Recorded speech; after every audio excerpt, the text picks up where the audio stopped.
Mari Bapak Ibu Saudara, kita akan membaca bacaan Alkitab kita setiap hari bersama sektor 5.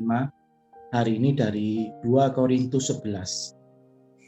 Ayat pertama, alangkah baiknya jika kamu sabar terhadap kebodohanku yang kecil itu.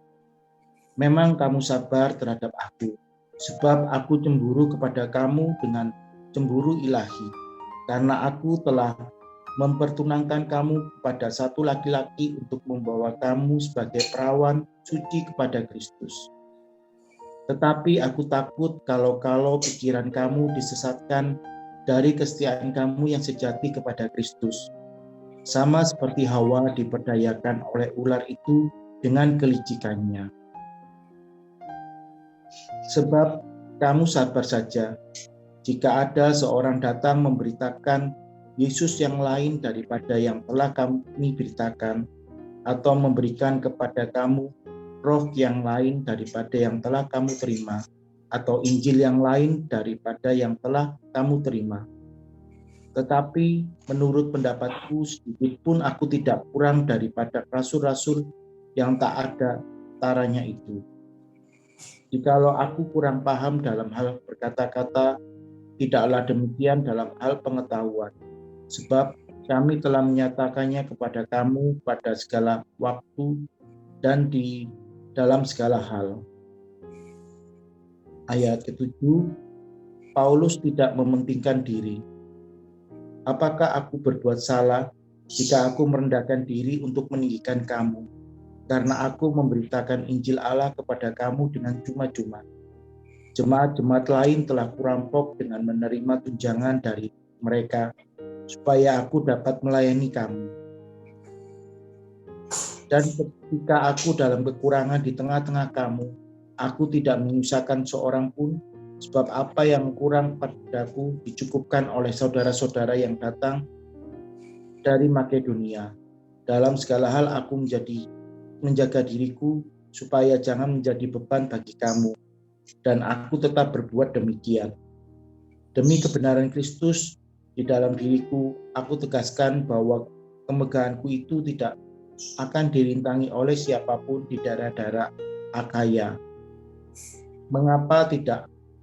Apakah karena aku tidak mengasihi kamu? Allah mengetahuinya. Tetapi apa yang kulakukan akan tetap kulakukan untuk mencegah mereka yang mencari kesempatan guna menyatakan bahwa mereka sama dengan kami dalam hal yang dapat dimegahkan. Sebab orang-orang itu adalah rasul-rasul palsu, pekerja-pekerja curang yang menyamar sebagai rasul-rasul Kristus. Hal itu tidak usah mengherankan, sebab iblis pun menyamar sebagai malaikat terang. Jadi bukanlah suatu hal yang ganjil jika pelayan-pelayannya menyamar sebagai pelayan-pelayan kebenaran. Kesudahan mereka akan ditimpal dengan perbuatan mereka. Kuulangi lagi, jangan hendaknya ada orang yang menganggap aku bodoh. Dan jika kamu juga menganggap demikian, terimalah aku sebagai orang bodoh, supaya aku pun boleh bermegah sedikit. Apa yang aku katakan, aku mengatakannya bukan sebagai seorang yang berkata menurut firman Tuhan, melainkan sebagai seorang bodoh yang berkeyakinan bahwa ia boleh bermegah. Karena banyak orang yang bermegah secara duniawi, aku mau bermegah juga. Sebab kamu suka sabar terhadap orang bodoh, karena kamu begitu bijaksana. Karena kamu sabar jika orang memperhambakan kamu, jika orang menghisap kamu, jika orang menguasai kamu, jika orang berlaku angkuh terhadap kamu, jika orang menampar kamu. Dengan sangat malu, aku harus mengakui bahwa dalam hal semacam itu kami terlalu lemah.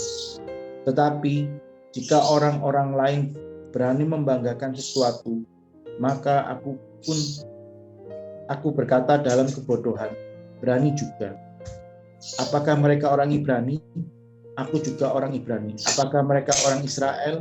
Aku juga orang Israel. Apakah mereka keturunan Abraham? Aku juga keturunan Abraham.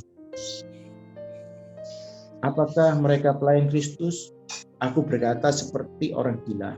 Aku lebih banyak berjerih lelah, lebih sering di dalam penjara, didera di luar batas, kerap kali dalam bahaya maut. 5 kali aku disesah orang Yahudi, setiap kali 40 kurang 1 pukulan.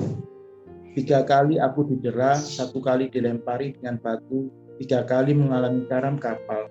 Sehari semalam aku terkatung-katung di tengah laut. Dalam perjalananku, aku sering diancam bahaya banjir dan bahaya penyamun. Bahaya dari pihak orang-orang Yahudi dan pihak-pihak orang bukan Yahudi. Bahaya di kota, bahaya di padang gurun, bahaya di tengah laut, dan bahaya dari pihak saudara-saudara palsu. Aku banyak berjerih lelah dan bekerja berat. Kerap kali aku tidak tidur, aku lapar dan dahaga. Kerap kali aku berpuasa, kedinginan, dan tanpa pakaian. Dan dengan tidak menyebut banyak hal lain lagi, urusanku sehari-hari yaitu untuk memelihara semua jemaat-jemaat. Jika ada orang merasa lemah, tidakkah aku turut merasa lemah? Jika ada orang yang tersandung, tidakkah hatiku hancur oleh duka cita?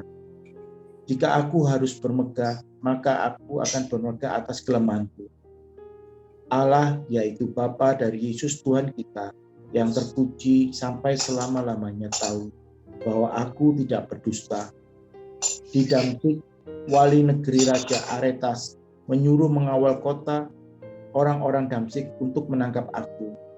Tetapi dalam sebuah keranjang aku diturunkan dari sebuah tingkap keluar tembok kota, dan dengan demikian aku terluput dari tangannya. Demikian firman Tuhan.